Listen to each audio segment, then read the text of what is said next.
Добрый день, уважаемые друзья!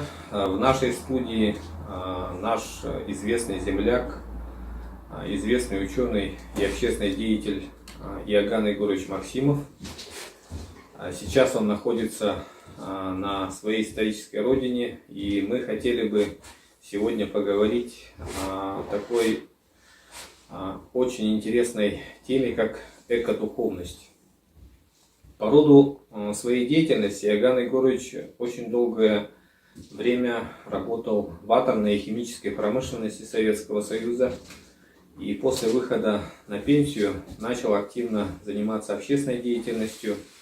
И у него появилась, как у ученого, как у практика, очень интересная идея соединить темы экологии и духовности. Эта тема очень актуальна в связи с последними мировыми событиями, пандемией нового коронавируса, глобальными изменениями в мировой экономике, последними политическими событиями в России. И для нас, для всех, эта тема экодуховности очень актуальна.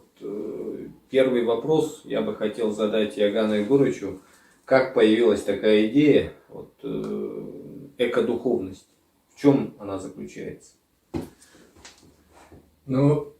Сегодня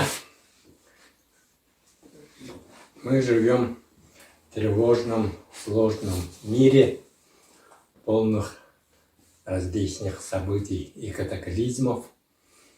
Я вообще в возрастном этапе жизни пришел к выводу, что все беды человечества имеют одну общую глобальную причину. Это причина деструктивного отношения человека к природе.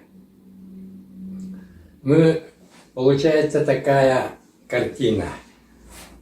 Фактически мы к природе матушке относимся, уже любим, лелеем не сердцем уже, а желудком. Потому мы живем и в обществе, которое называем обществом потребления, технократической цивилизации. Вот все эти причины, если анализируешь, все причины кризисов и в экологии, и в социальной жизни, и в политике, в общем, имеют одну фундаментальную причину – это наше неправильное отношение к природе. Ведь к природе мы относимся как к среде обитания, как к среде потребления, и относимся односторонне, разрушаем, загрязняем и в конечном счете не замечаем той реакции природы, которую мы чувствуем. Конечно, последние годы участились случаи наводнений, лесных пожаров, цунами. В общем, вот то, что мы называем три среды обитания – земля, воздух, вода, все они превратились в объекты охраны окружающей среды. И в таком случае я стал думать. Я, в общем-то, имею большой опыт работы в двух крупных отраслях промышленности. Это атомная промышленность и цветная металлургия страны, где технологически мы встречались с 74 элементами таблицы Менделеева. То есть это очень крупные отрасли промышленности. И самое интересное, в общем-то, мне уже 81 год, застал своих предков в условиях полуфеодального существования. Но это был период аграрной цивилизации, когда наше воздействие на природу измерялось лошадиными силами, и человек не наносил вреда природе. и жил в гармонии и слитности. Сегодня ситуация другая. И притом это произошло за последние 80-100 лет. В моих глазах, при моем участии, можно сказать. То есть мы успели не только загрязнять, разрушать окружающую среду, но и изменили химию окружающей среды. Отсюда я прихожу к новому определению, что такое жизнь. Наш экодом, вот когда я беседую с школьниками, показываю вот фотографию, именно натуральную фотографию земного шара, глобус немножко создает впечатление, что наш земной шар прочный, твердый, в общем, не поддающийся разрушению. Тогда я заказал вот другой вид глобуса, вот такой прозрачный.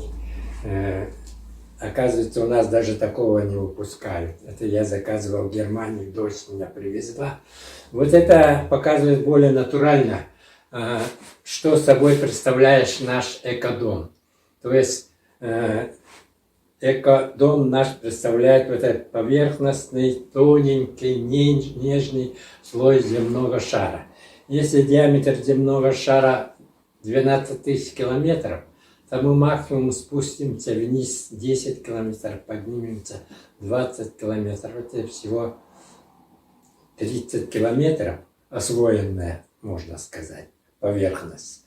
А если это соотнести размеру диаметра, то 1/400 часть. Вот получается, если мы возьмем шарик надувной, в диаметре 30 сантиметров, то всего 1 миллиметр толщины стенки шарика, это как раз наш экодом, воспетый наших эпосов Олонфа предками, именно как Орто Тру Дойду, средний земной мир.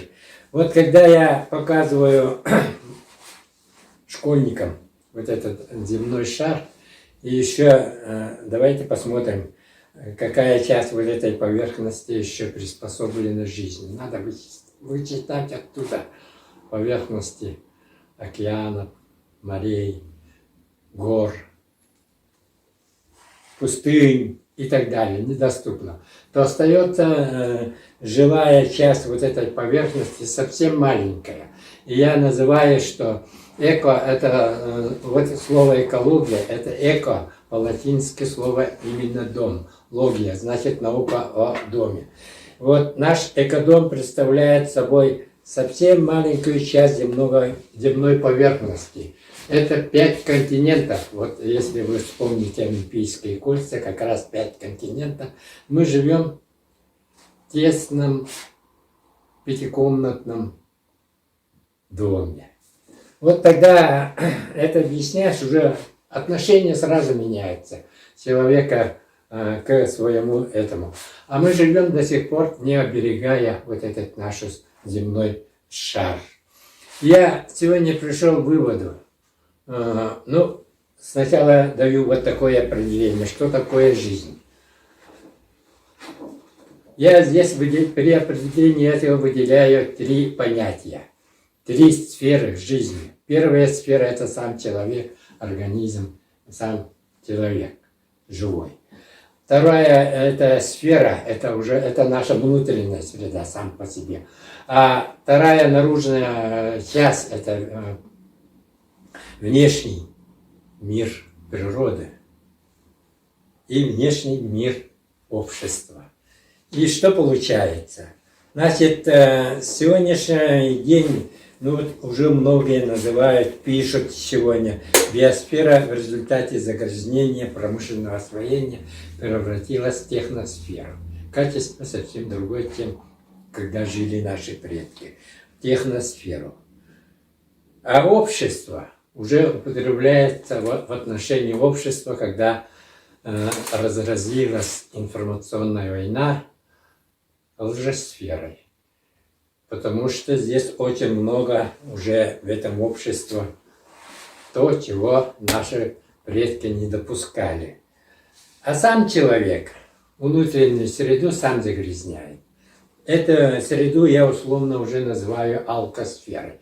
На самом деле мы употребляем не только алкоголь и наркотические вещества, но последние годы стала наша пища химической. Химические, биологически активные добавки и прочее. Этого еще мало. Мы как бы лечимся массой, огромным количеством лекарств. И лекарства у нас тоже стали во многих случаях поддельными. Поэтому изменилось резко все три среды, которые определяют здоровье человека, качество. И человек сегодня остался зажатым вот в трех этих средах. Естественно, как выйти из этой ситуации? Отсюда я делаю вывод. Сегодня перед человечеством нет более важной, чрезвычайно актуальной задачи, чем изменение, коренного изменения отношения к природе деструктивной. То есть речь идет об изменении деструктивного, неправильного отношения человечества. Мы сегодня живем в рыночных условиях. Рыночный капитализм, наоборот, усилил отношения, разрушительные отношения человека к природе. Это глобальный передел природных, притом возобновляемых природных ресурсов планеты сегодня идет. И в результате получается, вот в 1992 году мы вздохнули, когда Рио-де-Жанейро приняли концепцию устойчивого развития при участии 170 стран мира. Притом этот экофорум прошел под эгидой Организации Объединенных Наций. Я помню академика Валентина Афанасьевича Коптюка, одного из организаторов этой конференции. Вернулся с таким вдохновением, что отныне мы по-другому будем относиться к природе. Там основной документ был сформулирован, повестка 21. Одним из таких важных пунктов было развитые страны, промышленно развитые страны должны помогать другим странам, развивающимся странам. И ввели впервые категория бедность стала экологической категорией. То есть борьба за бедностью была объявлена в 1992 году. И немножко погодя, действительно все страны стали принимать свою концепцию, стратегию устойчивого развития. И уже появилась надежда, и там уже понимали, что все это приводит к изменению климата.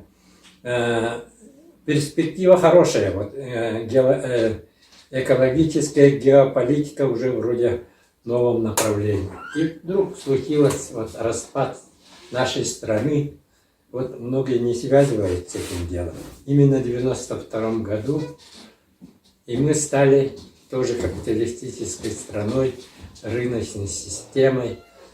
И дальше усиливалась конкурентная борьба за природные ресурсы всей планеты. Этот процесс продолжается по сей день, не только продолжается, но и усугубляется. И сегодня мы живем в условиях деградации духовности, нравственности и прочих моментов. И это дело еще усиливается средствами массовой информации, телевидения и прочего. Вот как раз то, что называется лжесферой.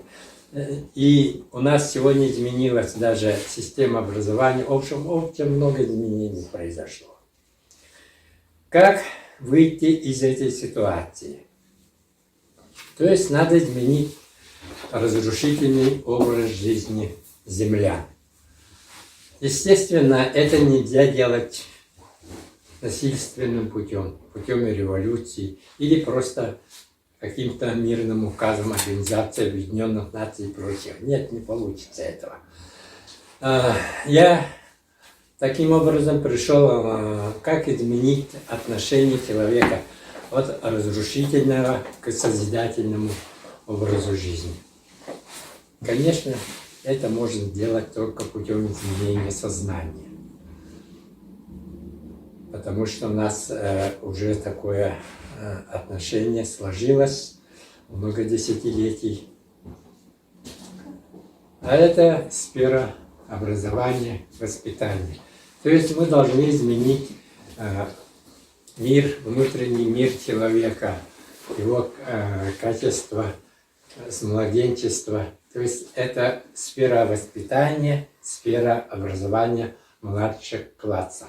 То есть таким образом мы должны изменить отношение от разрушительного к позитивному. Вот экодуховность, терминологию мы ввели, чтобы обозначить, это и есть философия выживания всего человечества. То есть человек должен, притом вот эта философия выживания, в центре стоит парадигма эколого-центристского понимания мира. То есть модель отношений человека во всех областях деятельности человека, в центре внимания должна быть наш экодом, биосфера. И отныне мы должны именно, это первейшая забота любой вида деятельности, и политика, и экономика, и все, образование, и культура, все. Теперь в связи с этим я разработал, естественно, вопрос, поставил вопрос, как это сделать, как этого добиться, изменения сознания. Я разработал свою концепцию, которая называется, вот написал монографию «У ступени эколого-духовного восхождения личности к идеалу высшего разума в ноосфере». Теперь вспомним, кто ввел понятие ноосфер. Конечно, понятие ноосфер введено давно, но академик Вернадский, он очень надеялся в 1945 году, что наша биосфера, то есть вот эта живая поверхность Земли, постепенно превратится в сферу разума, ноосферу. И получилось так, что вот то, что вот мы превратили биосферу в техносферу, в середине вот техносферы мы застряли как-то. Теперь отсюда мы вообще, что такое жизнь? Значит, жизнь – это устойчивое, равновесное взаимодействие трех сред, как я уже отметил. Но определение жизни еще охватывает такое понятие. Жизнь – это единство и материально-телесного, и духовно-небесного. Так вот, мы сегодня застряли на горизонтали. У нас сегодня нами командует не ум, разум, а капитал, материальные интересы, прочее. То есть, это, можно сказать, мы застряли на горизонтали биосферного существования. А надо идти вверх. Так вот, в качестве эпиграфа в своей книге я взял вот такую скульптуру, которая есть в городе Кассель, Германии. Человек, идущий к небу, в самом деле солнце. Это очень подходит нам, якутянам, поскольку мы солнцепоклонный народ, человек. На самом деле вот эта скульптура сделана в Америке. Вот Джон Боровский, автор, в 1997 году, американцы не очень-то поняли, их приобрели эти немцы и поставили перед вокзалом вот такое. Вот это очень подходит к концепции, которую я предлагаю. Значит, концепция – вектор эколого-духовного восхождения. То есть надо идти от горизонтальной горизонтальной плоскости в вертикальной. Но вот как раз технология этого восхождения передана в этой схеме. Здесь как в этой сфере образования, как мы должны идти. Концепция это называется научно-дидактической, поэтому, так? Значит,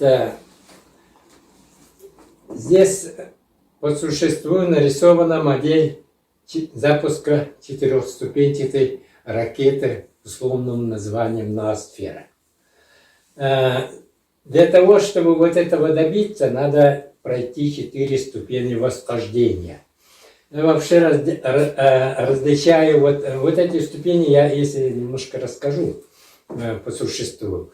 Значит, первая ступень – это период закладки природно-этноментальных задатков человека.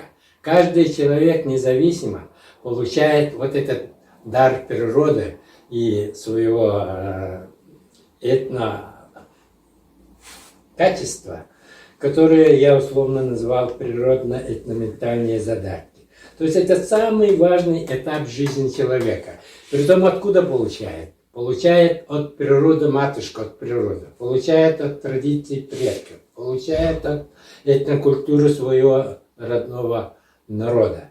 Вот этот период человек как бы как аккумулятор заряжается той бесценной энергией, основой, которая потом дает все твое интеллектуальное развитие, раскрытие таланта, способностей и так далее.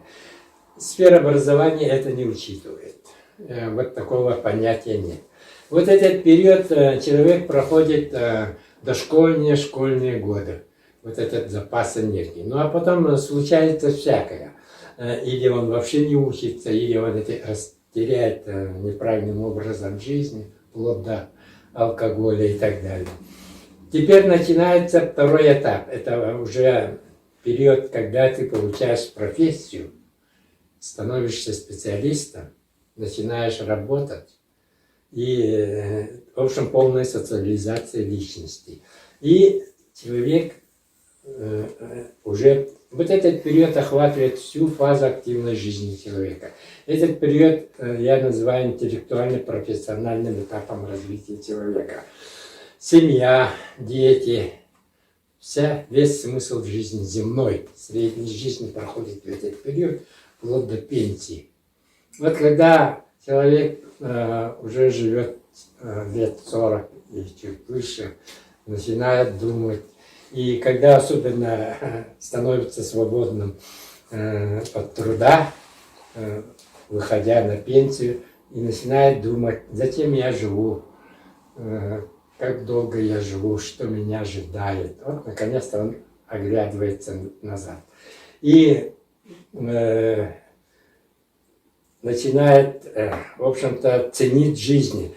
Самое главное, начинает думать, в чем смысл жизни, зачем я вообще в этом мире живу. Вот этот период. Значит, здесь я еще должен делать небольшое отступление.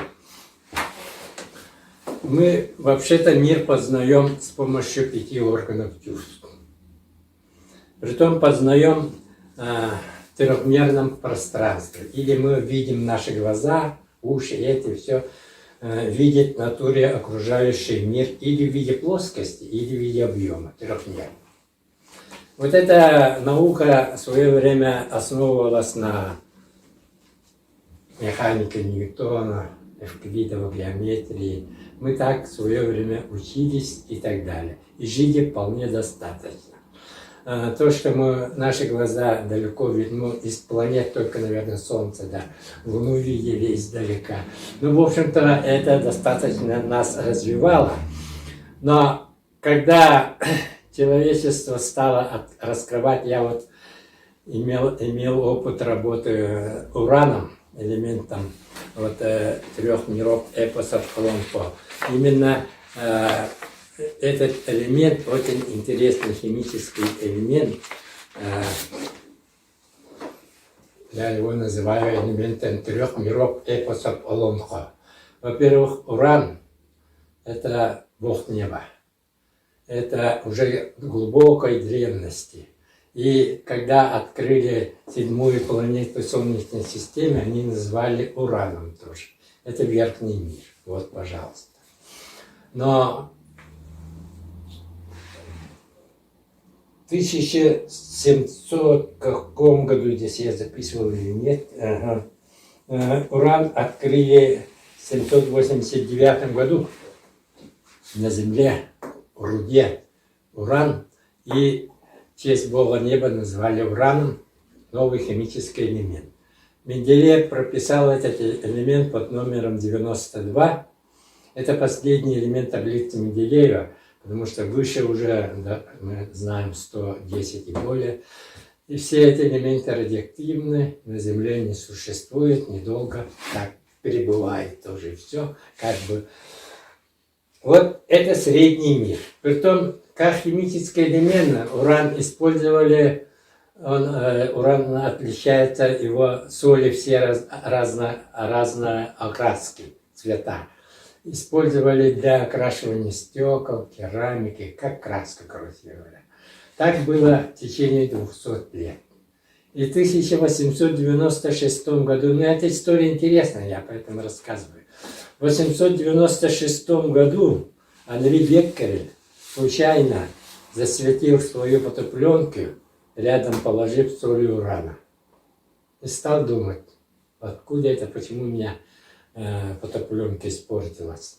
Ну, стали думать, не просто это прошли мимо. И Мария Кюри и Пьер Кюри, Мария Кюри дала этому название словом радиоактивность, то есть активный как радий, излучает невидимые лучи. Вот ваша пленка испортилась. С этого времени началось изучение явления радиоактивности. С этого времени началось изучение атома, строение мира вообще усиливалось и так далее. Так вот, теперь я перехожу, продолжаю свою таблицу. Так. Вот 3 мира. Я еще не дошел. Значит, само свойство урана вот, в среднем земном мире, его радиоактивные свойства обнаружили, после того, как обнаружили, значит, секрет в чем? Физика этого явления. Чтобы это понять, уже не хватило нашего трехмерного ума.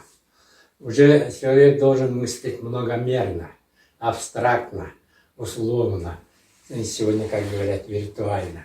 И вот для этого, этот мир уже невозможно своими 5 органами чувств.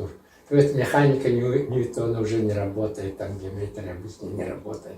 Это мир мы можем видеть, только ощущать, понимать только с помощью условных знаков, символов, формул и так далее. Вот так началось уже многомерное мышление. Мы это называем квантовым мышлением. Так вот, когда в 1939 году обнаружили явление так называемого самопроизвольного, спонтанного деления ядер урана. То есть, когда излучается ядро урана нейтронами, ядро раскалывается и образуется невидимая до сих пор сила природы. И вот это есть, оттуда и начинается эпоха атомной энергии, или по-другому называют ядерной энергии. Вот это и есть уже как бы сила нижнего адского мира мы обнаружили. Поэтому вот я свой рисунок вот так сделал, 3 мира по Соломка, и это каким-то образом случайно совпало вот трехцветным флагом России. Ну, в этом может тоже смысл есть. Теперь вот уран. В уране мы открыли уже духовные свойства, то есть нематериальное излучение, это уже нематериальное, уже так как бы. И вот уран, вот Альберт Эйнштейн, один из основателей главный основатель теории относительности. Вот его знаменитая формула E равно mc квадрат. То есть энергия равна масса, умноженная на коэффициент. А это коэффициент скорости света. 3 на 10 десятой степени. Огромная цифра, если просто так. То есть маленькую массу можно получить огромную энергию. Вот эта формула, очень простая формула. И эта формула я еще раз расшифровываю по-другому. То есть масса – это материя, энергия – это духовность. Вот сила духовности здесь в какой-то степени показывается математически. Теперь продолжу схему вот здесь. Итак, вот эту нижнюю ступень я называю ступени интеллектуально-профессионального развития, еще не восхождения. Вот это наша земная жизнь, первая, вторая жизнь. Вот это культура, вторая натура человека. Культура – это земное понятие. Культура – это технология, умение делать добро, красоту, любовь. В общем, улучшение качества жизни человека. Это культура. Но само по себе культура тоже непростое понятие. Культурологи сегодня защищают диссертации, там, научные исследования проводят. Оказалось, что перед ним, когда ставили вопрос, определите, что такое культура, они дали 1500-2000 вариантов определения. То есть до сих пор фактически, что такое культура, ну так, непонятно. Теперь дальше идем. Вот дальше начинается духовность. С возрастом человек начинает приобщаться к своему небесному происхождению. Уже голову поднимает, смотрит. И духовная, вот эта часть, третью ступень я называю духовным самосовершенствованием личности. То есть отсюда называется вертикаль восхождения личности. Вообще развитие идет от материи к духовности. Все это наука, образование, политика, все виды деятельности, они первоначально зарождаются в уме человека. То есть это сфера духовности. Вот. И вот в этой части человек впервые начинает задумываться вот как раз. И наконец-то он, конечно, проходит этап эмоциональности и духовно-космическую сущность жизни начинает понимать. Это я называю уровнем интуитивно-многомерного мышления. Вот первый уровень инстинктивно-созерцательное восприятие, прямое восприятие в окружающей мира, природы. Вторая ступень интуитивно-эмпирическое познание природы. Ну, немножко интуиция, естественно, работает все равно у человека, так?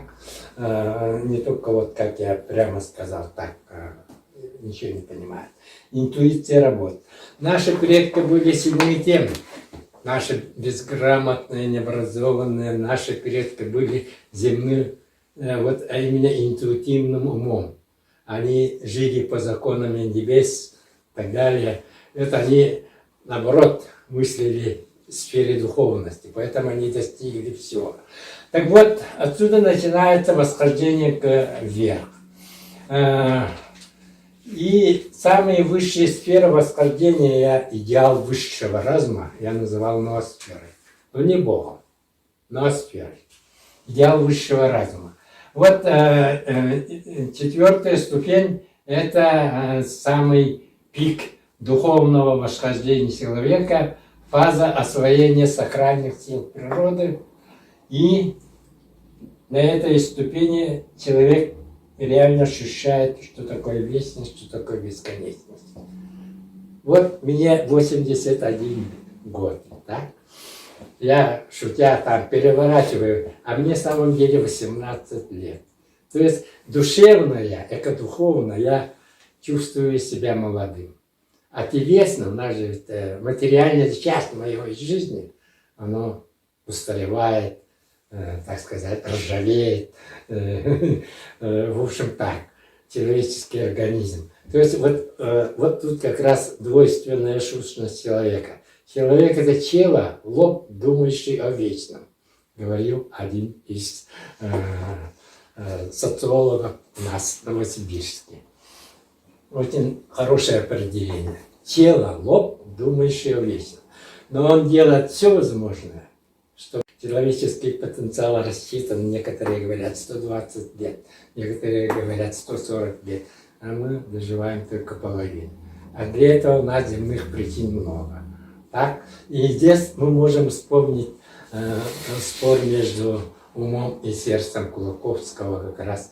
Вообще вот в этом году я приехал в Якутию вот свою презентацию провести именно через Кулаковского. Спор между умом и сердцем. Так, давайте я закончу вот эту часть. Значит, 4-я ступень — духовно-небесное восхождение. Конечно, двойственное. Вот мир сегодня страдает от того, что мы слишком увлеклись вот горизонтальной тягой, застряли.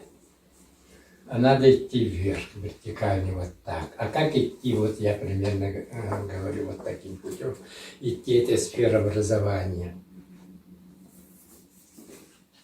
И вот, если вы внимательно, вот это, то, что я сказал, очень просто, значит, вот это напоминает, значит, православный крест вертикальный, вот горизонтальная часть. Я крест так объясняю. Вертикальная часть биосферная горизонталь. Горизонтальная часть. А вертикальная часть наше восхождение, стремление Солнца. Теперь вспомним опять наших предков. Они выбрали нашим высшим создателем, а им творцом белого божества Солнца. Человек по природе — это растительное животное, одаренное развитым мозгом. Вот. То есть вся жизнь без Солнца — фотосинтез, вот как раз явление фотосинтеза. То есть наши предки выбрали абсолютный источник жизни на Земле. Без Солнца жизни нет. В этом отношении наши предки оказались, всяких разных видов божества, научно, абсолютно бескрешно, истинно, абсолютно назвали вот этого. Вот поэтому это очень сильная, конечно, сторона наследия наших предков, конечно. Так вот, горизонталь, вертикаль. Вертикаль — это крест, я вот такой смысл даю. И оттуда мы легко переходим к аулу вас, да? Видите, это и есть горизонталь. А ствол — это и есть стремление Солнца, тянет, развитие, ступень развития. Горизонталь — это земная жизнь. Да. Мировое древо. Мировое древо жизни. Теперь я вот что хочу сказать. Значит, спор между умом и сердцем. При этом умом — это мозговое, ум наше, так? А сердце, в данном случае, сердце многозначное понятие, в данном случае имеется в виду страсть. Нами сегодня управляют земные страсти, борьбы за природные ресурсы. В результате страдают наши как духи. Да еще социальное там расслоение, прочее, там все это происходит. И что парадоксально сегодня? Мы живем технически, конечно, очень развитом обществе. И в то же время мы действуем, работаем, делаем, тратя только 5% действий, пропуская через мозг, думая. Только 5%. 95% мы действуем автоматически. Мы уже давно социальные роботы. Мы выполняем всякие законы, нормы, порядки, стандарты. Отклоняться нельзя, общество требует. Так вот, на развитие, на творчество мы тратим всего 5% мозговой энергии. И то, этой энергии хватило 5%, вот, дойти до современного интеллектуального информационного развития. Мы сегодня уже живем уже в виртуальном мире. Реальный мир — это вот нижние 2 ступени. Виртуальный мир дальше идет. Виртуальный мир практически мы освоили в освоении использования атомной энергии. Виртуальный мир — это уже наше все, мы овладели, вот эта техника, которая меня сегодня снимает. Вот это уже практическое использование многомерного нашего мышления. Но, к сожалению, все имеет свой предел. Сегодня, если мы раньше разрушали природу чисто физически, механически, ну а потом химически против, а сегодня мы вошли уже разрушать область сферы психической деятельности человека, ума, разума. Мы сегодня более опасное направление развития науки — это биология и генетика. То есть в природу человека начинаем вмешиваться. Мы не только разрушаем природу, уже начинаем разрушать свою природу. Вот это самое опасное, которое я могу отметить. Ну, вот такие моменты. Теперь, как у меня это зародилось? Значит, сюда со мной в Новосибирск приезжал 3 раза Валерий Иванович Пенков. Я хочу, что вы знаете, вот так. Основатель первого в мире музея Солнца. Его мы все вот были там в Горном Алтае, далеко у Скопце, дом Солнца он построил. Сам впервые этот музей Солнца создал в 93-м году в Новосибирске. Сюда он приезжал 3 раза, вот, допустим, эта фотография, он стоит, благословляет нашу великую Елену на ленинских столбах. Человек очень оригинальный, у него он на якутский виртуозно хомусе играет, вот в данном случае чашек эту я играет. У него этот колокольный звон вилла есть. В общем, человек экодуховно одухотворенный, вот личный пример, наш друг. И вот он последний раз, он в 18 году здесь был, у него один вопрос. Якутяне, он в Сехе был, это был восторг его, это Сех, праздник Солнца, да еще Сохарь. Да, когда мы рассказали о рекорде о Сохаре, он, конечно, очень ему понравилось. И он говорит: якут, я кут. Я — это я, кут — это дух. Я говорю: якут, кут, дух. Он так расшифровывает, там все везде рассказывает так. Сегодня экодуховное возрождение, значит, в данном случае, если мы дадим еще раз определение, что такое экодуховность, это значит возрождение технократической, разрушенной связи человека с матушкой природой и сохранение целомудрия, трезвости. То есть аппарат мышления должен быть трезвым. Вот этот момент. Эта работа была выполнена в основном в 2008-2012 году. Меня пригласили, я работаю в городе Новосибирске со студентами уже 25 лет как куратор-наставник. И этот опыт был востребован, и еще опыт, мой личный опыт жизни, и опыт мы провели еще 10-летний Эко проехал по культурном пространстве Сибири, России. И все это новосибирске знали, и когда они на гранте этого Евросоюза получили работу, кафедра ЮНЕСКО Новосибирского государственного университета пригласили нас среди 15 национальных регионов участвовать в их проекте. Я как раз 2008 по 2012 год, 4 года мы это работали. И в конечном счете вот это впервые мне пришла идея экодуховной концепции именно в этот период. И уже когда это при помощи университета ЮНЕСКО издал вот такую монографию «Культивизация по Кулаковскому географическому центру России, эколого-культурный и создание эколого-культурного центра этнопедагогики в Якутии». Вот такую монографию в свое время писал.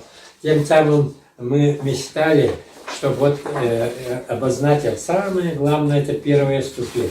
Период закладки природных ментальных задатков человека. Те, которые сохранили вот этот период, вот этот самый драгоценный дар природы и использовали, те достигают жизни успеха. И вот вопрос стоит так, как это восстановить в системе образования. И мы создали вот этот именно экокультурный центр, вот этот этнопедагогик. Построили в село Чироптя вот такой объект и назвали экоцентр, пока Агар Балаган, как бы избирательность, вспоминая наших предков. Это было построено в 2015 году, торжественно открыли в 2018 году. Этот объект, я его называю первый экоцентр, экокультурный центр в России. Поскольку наши концепции признают и в Новосибирске, и в Горном Алтае, Чувашии, в прошлом году я ездил в Сербию, Болгарию, шикарно встретили, что приглашают читать лекцию на эту тему. То есть впервые вот такой объект создан именно в Якутии, вот Чурапте. Ну, сегодня, естественно, вот эта работа, она выходит за пределы ФГОС, все учатся, все действуют, как я уже говорил, 5% только свободы для творчества, остальные 5% работают, действуют, не думая, выполняя закон и прочее ФГОС. И вот это, конечно, здесь мы должны провести работу, собираясь педагоги, экологи, психологи. Вот здесь, собираясь, должны провести именно работу по активации тех природных этноментальных задатков, которые получают наши дети на родине, чтобы они сохранили. То есть это довузовская подготовка, психологическая подготовка студентов, будущих студентов должно быть. Конечно, для этого должны здесь работать методисты и прочее. Пока этот центр работает как библиотека, другого штата мы не нашли.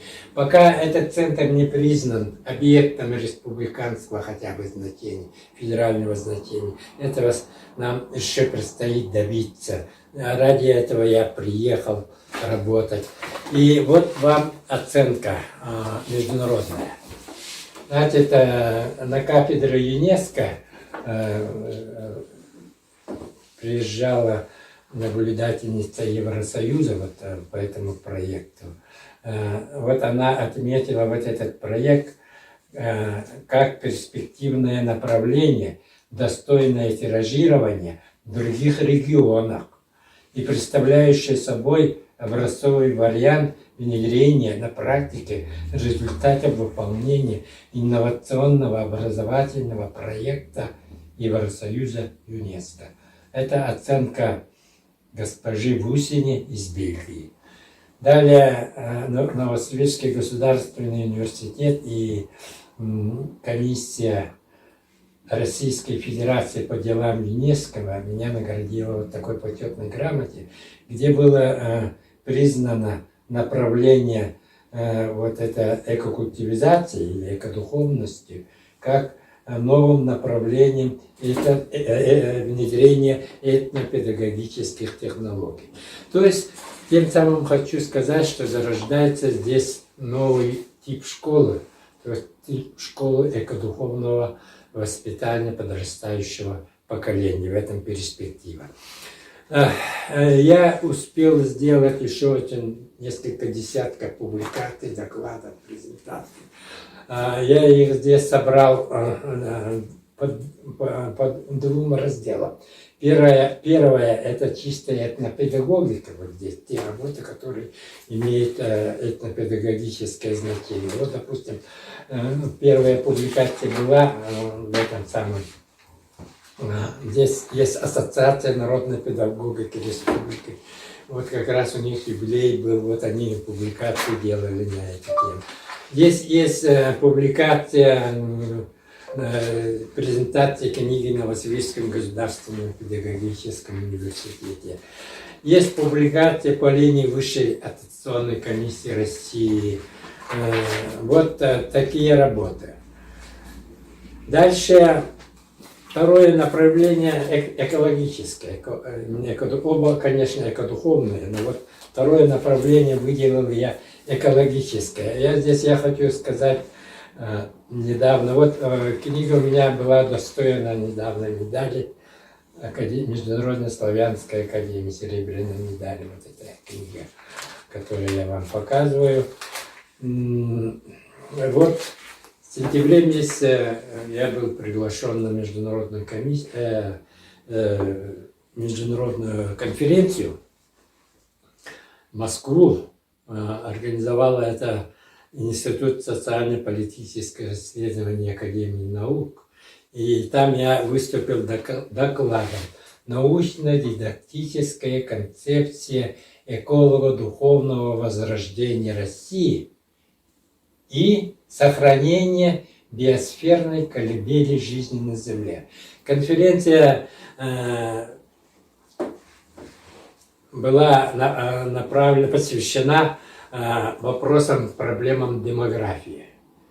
Притом, эта конференция была посвящена 95-летию академика Казначеева Сергея Владимировича. И Казначеев как раз основоположник космического учения. То есть он уже провел большую, огромную работу не только как медик, человековед. Он уже бил тревогу, то, чего я сегодня бью, что надо жить не только по горизонтали, но надо идти. Вот это его и есть космическое учение.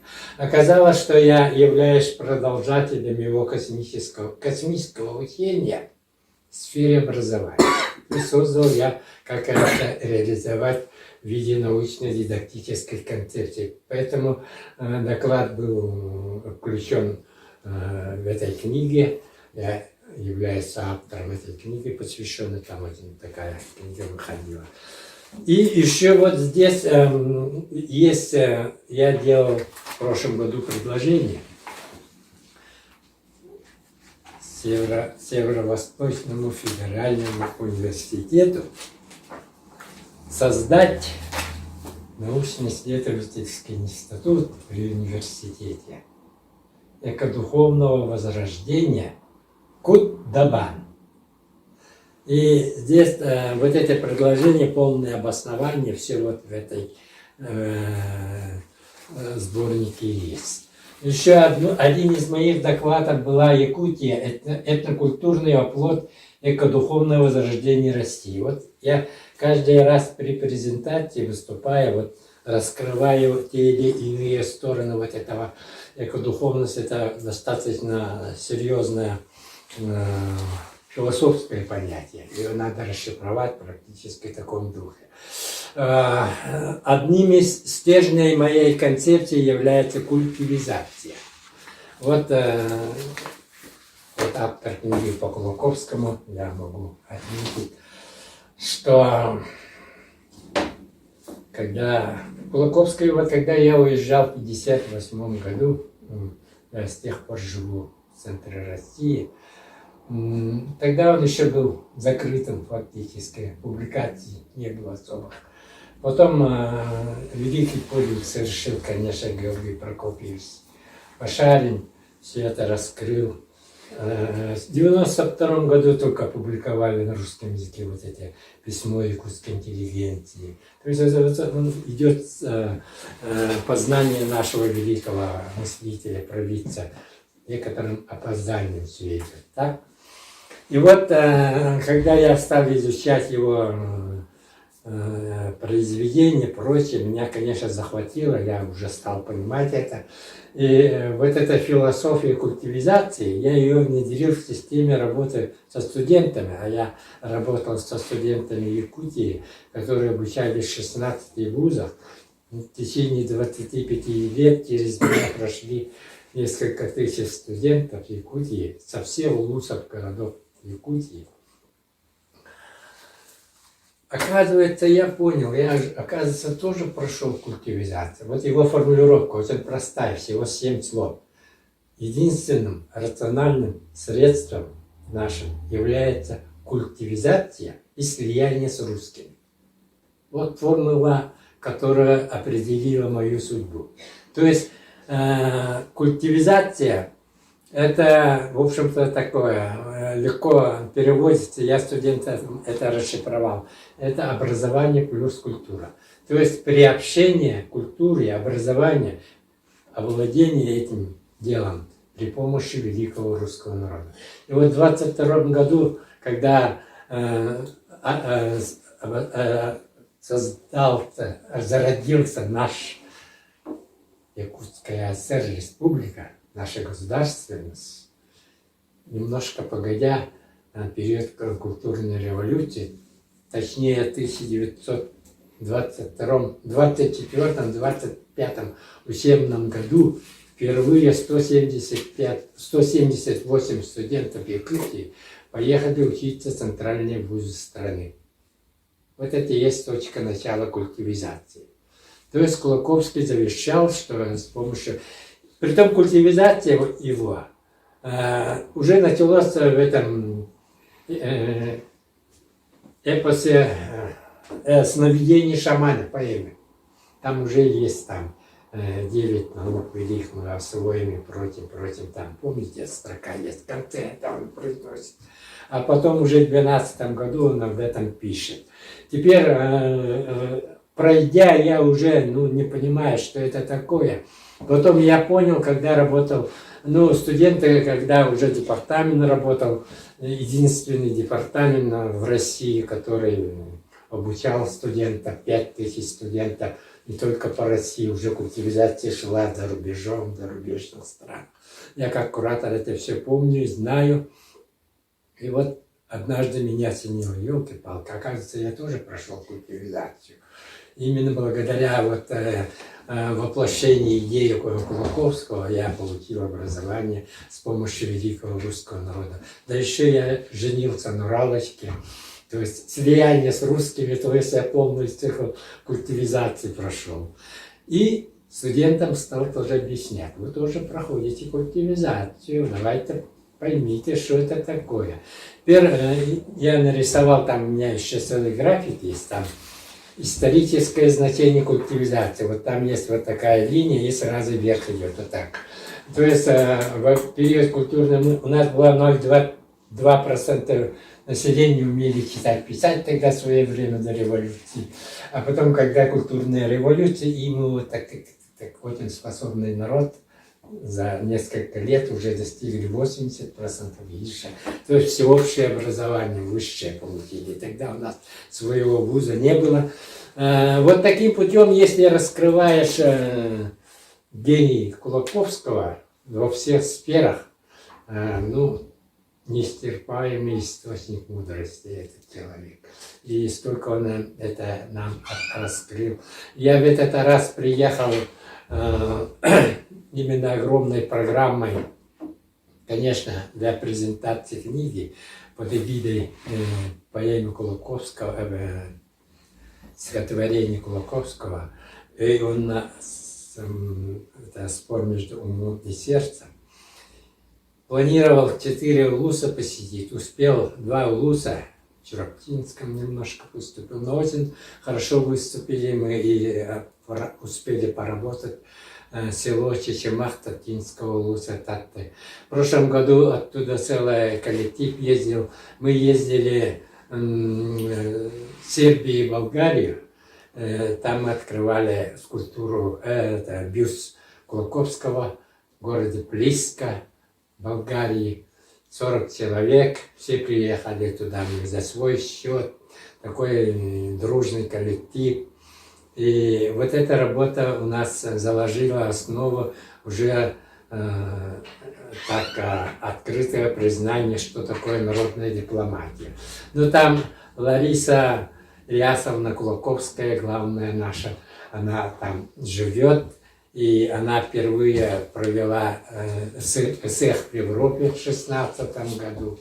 И вот в прошлом году ей присвоили официально всенародным голосованием звание народного дипломата. Таким образом, я имею некоторые отношения к Кулаковскому, вот, как Кулаковского вет в географическом центре России. И через меня многие уже поняли, там наша Римма Петровна, это она вообще была Кулаковского влюблена. Помните, она нарисовала вот этот гороскоп его и вообще.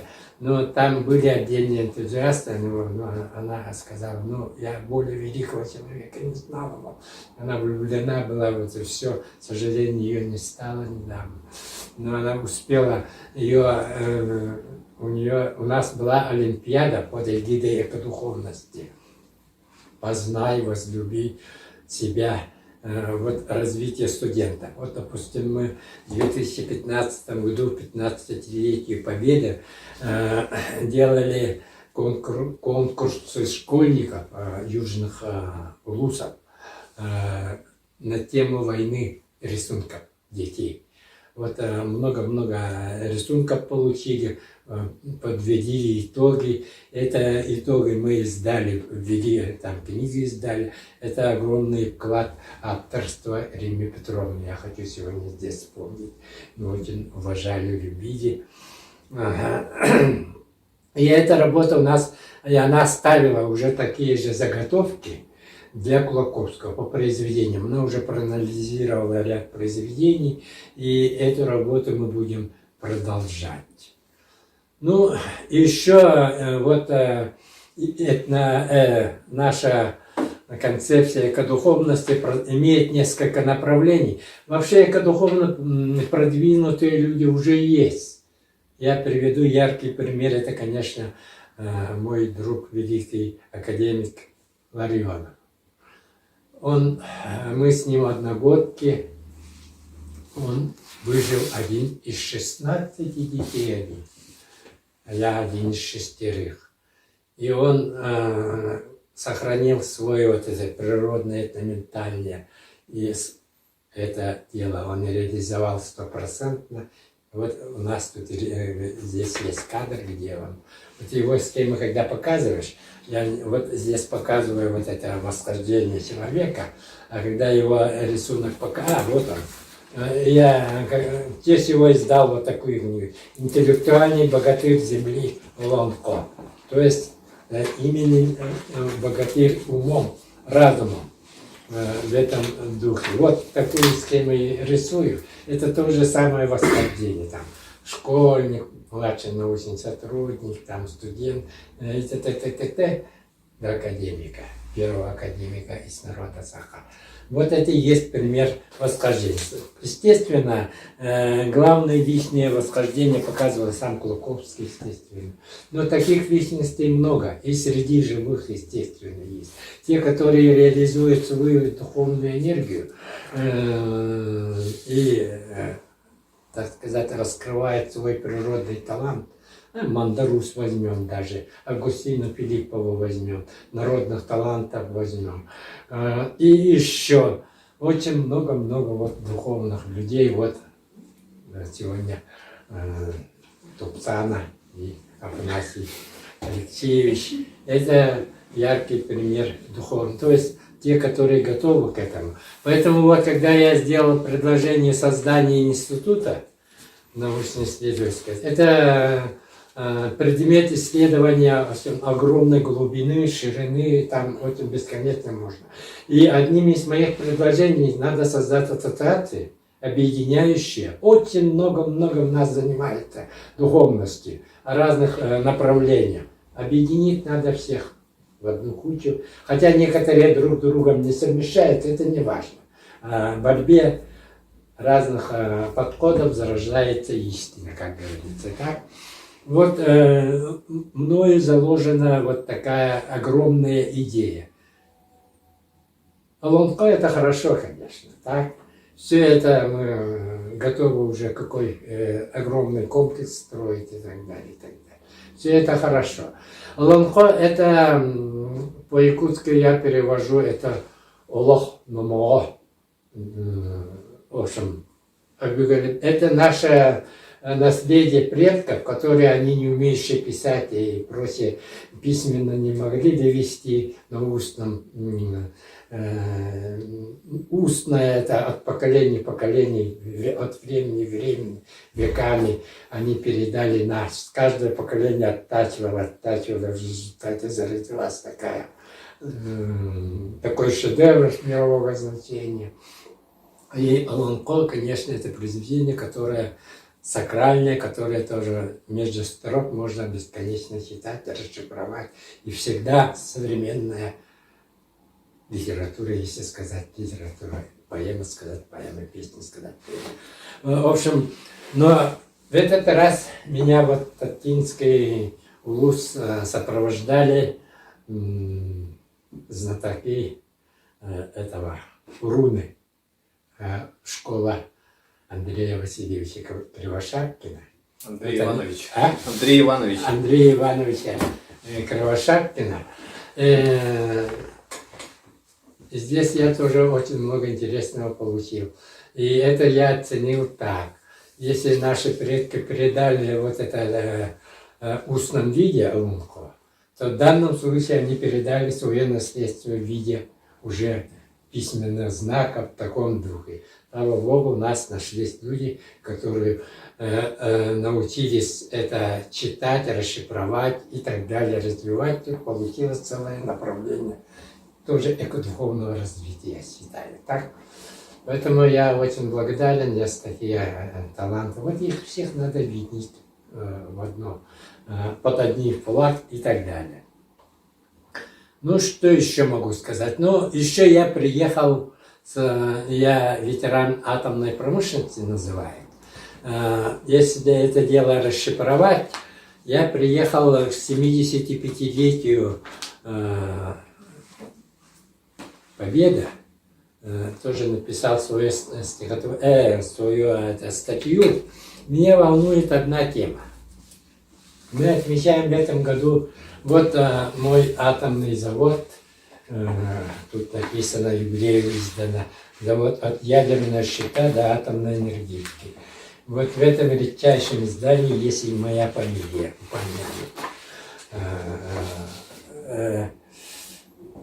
вот атомщик Якутии. То есть в 1958 году я школу закончил и случайно попал в эту отрасль. Случайно в том смысле, я сдал экзамены, поступил и по названию выбрал физико-технический факультет. И не знал, куда это ведет. Оказалось, что это закрытый факультет, созданный в рамках атомного проекта СССР. Там принимали только мужчин. И в это время закончивших десятиклассников мои ребята попали тоже... пошли... К нам пришла повестка в армию тогда. Я его положил под стекло, поехал сдавать экзамен. А мои ребята прямо пошли в военкомат.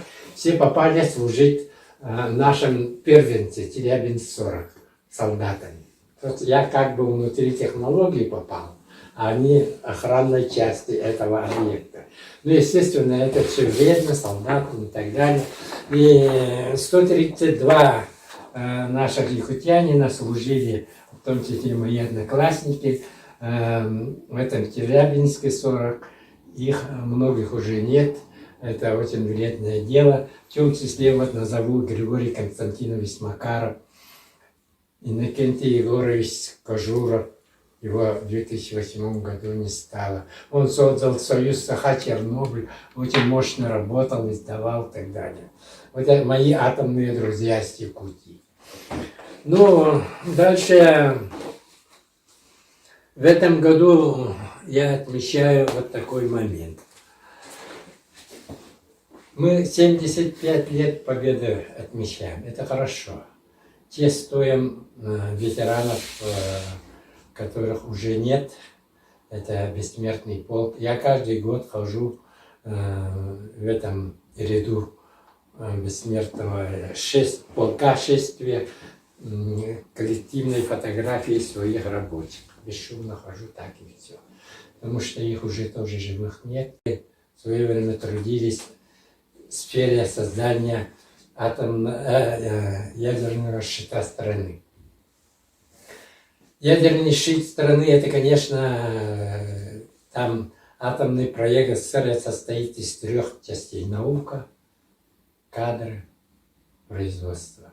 Наука — это в основном создание конструкций атомных бомб разных типов и создание промышленности, технологий и так далее. Ну, кадры, естественно, без кадров ничего. И вот в этих кадрами оказались мы. И вот мне, как ветерану тоже ядерной обороны страны, стало несколько тревожно от того, что до сих пор мы не упоминаем ветеранов ядерной обороны, трудами которых именно была создана эта ядерная гарантия сохранения великой победы после войны. Сегодня упоминают ветеранов войны, конечно, их очень мало осталось, ветеранов тыла, а понятия ветеранов ядерной обороны нет. А мы тоже. Ядерный щит был создан, я считаю, в 1978 году. С 1948 года по 1978 году у нас была суровая конкуренция с Америкой. Вот я на эту тему написал статью в 1945 году на Потсдамской конференции. Трумэн сказал Сталину, что они создали оружие необычной силы. И он уж отошел. А Сталин как будто не понял. Он сказал, он не понял. Да, так он ушел.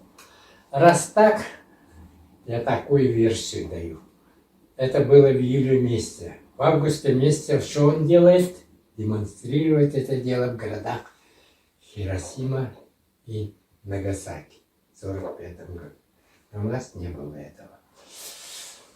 Вернулся Сталин и говорит, надо вызвать Курчатова, ускорить нашу работу.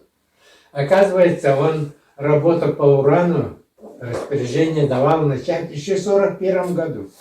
А этот хотел удивить, что мы... А Сталин уже вперед смотрел, видел, что может твориться. И в этом состоит именно вот Сталин в свое время гениальность вождя. Его называли гениальным вождем. Тут есть изречение Черчилля. Большое счастье для России, что в годы тяжелых испытаний ее возглавлял такой гений, непоколебимый полководец, как Иосиф Сталин.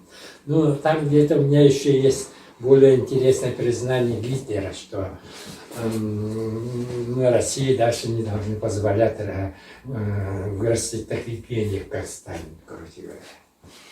Вот он и занимался этим вопросом. Поэтому написал страну. Об этом пора рассказать, об этом пора сказать. Эта статья у меня опубликована уже в Новосибирске в одном журнале, в одной книге. Привез сюда, тоже, надеюсь, наверное, будет. Там все сказано. В общем, это воспоминания участника в общем, в этом деле. Я там рассказываю, какой обстановкой, как, что это такое.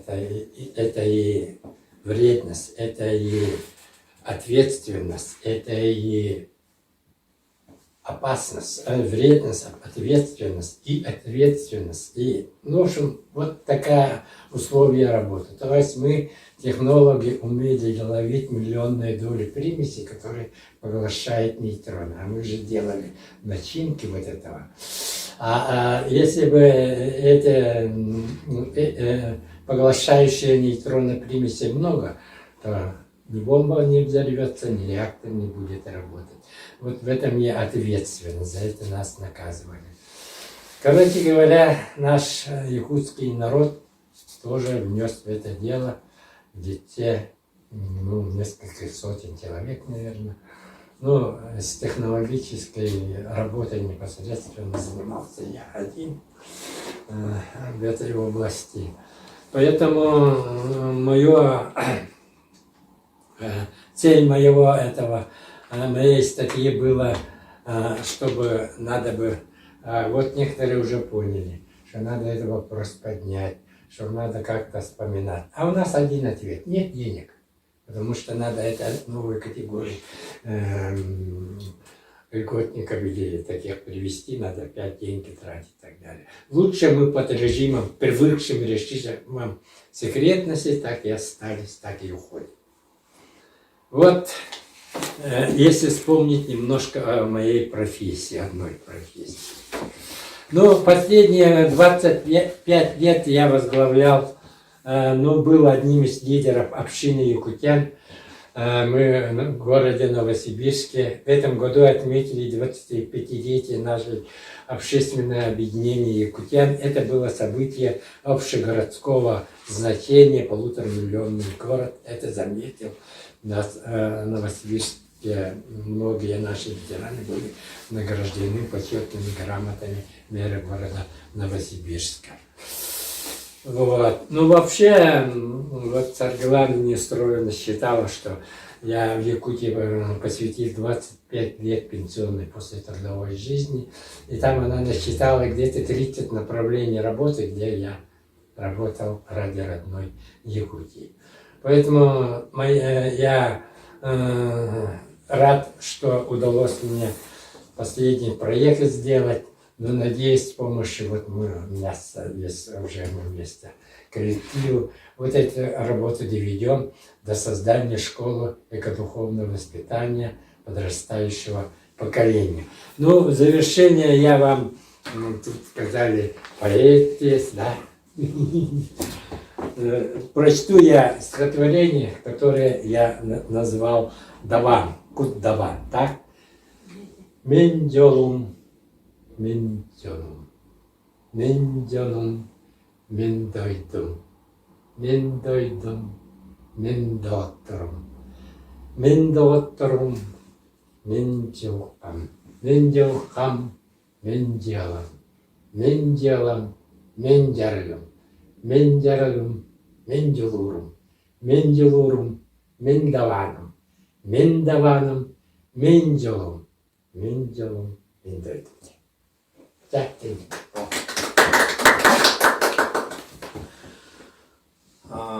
Иоганн Егорович очень интересный человек, он может многое нам рассказать, и мы продолжим вот эту серию записей, интервью об его жизни, об его деятельности. И вот мы начали разговор об экодуховности, что очень знаменательно в такие очень сложные дни, когда весь мир переживает новую пандемию коронавируса уханьского.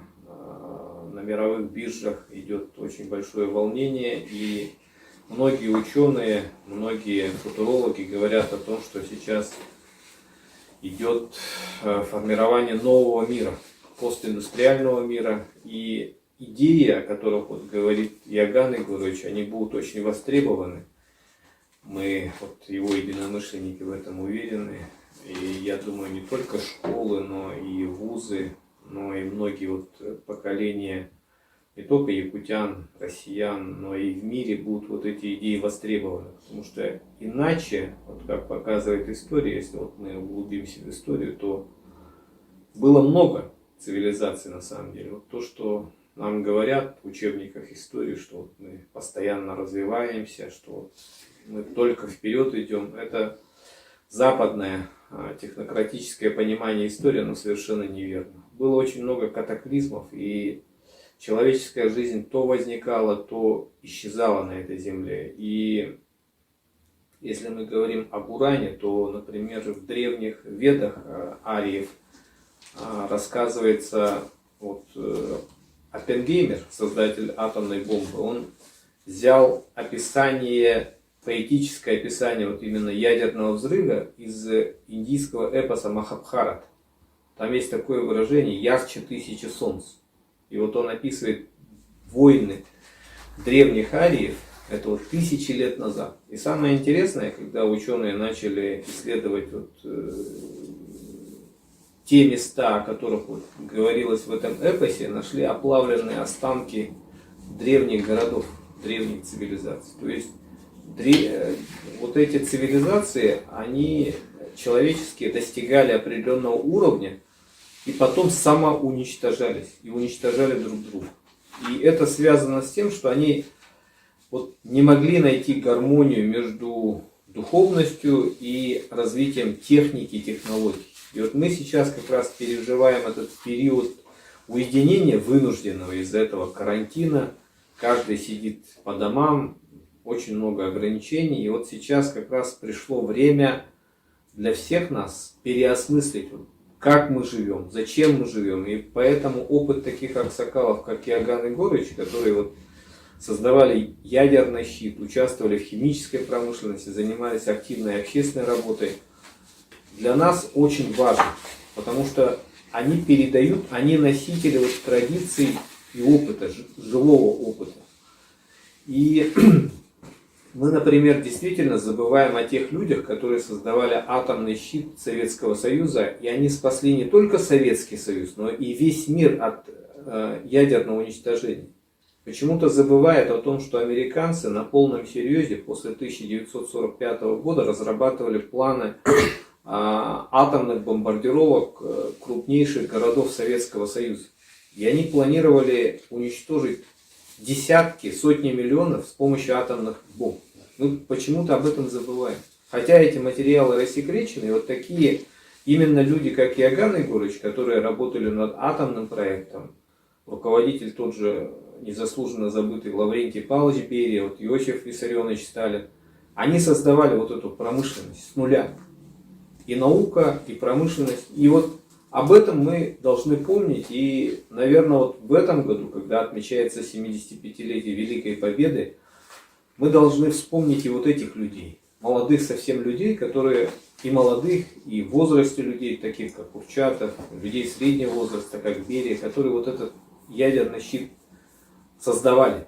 И мы должны вспомнить не только ветеранов, которые победили в той войне, но и тех людей, которые сохранили плоды этой победы и спасли мир от ядерного удара, ядерного уничтожения. Потому что если бы были эти бомбардировки Советского Союза массовые, то наступила бы ядерная зима. Ученые же об этом говорят, когда вот 70-е, 80-е годы, когда прогнозировалось взаимное самоуничтожение Советского Союза и Соединенных Штатов Америки в результате обмена ударами ядерными, то наступила бы ядерная зима, и современное человечество просто бы вымерло, физически вымерло. Мы об этом почему-то забываем.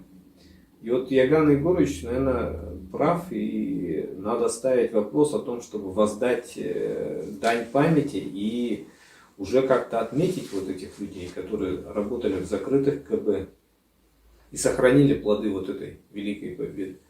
Но вот в связи с Иоганном, вот деятельностью Иоганна Егоровича очень можно многое говорить, но мы вот в следующих наших передачах будем говорить уже и о его личной судьбе, и о разных аспектах его деятельности. Но мы эту деятельность продолжим. Спасибо за внимание.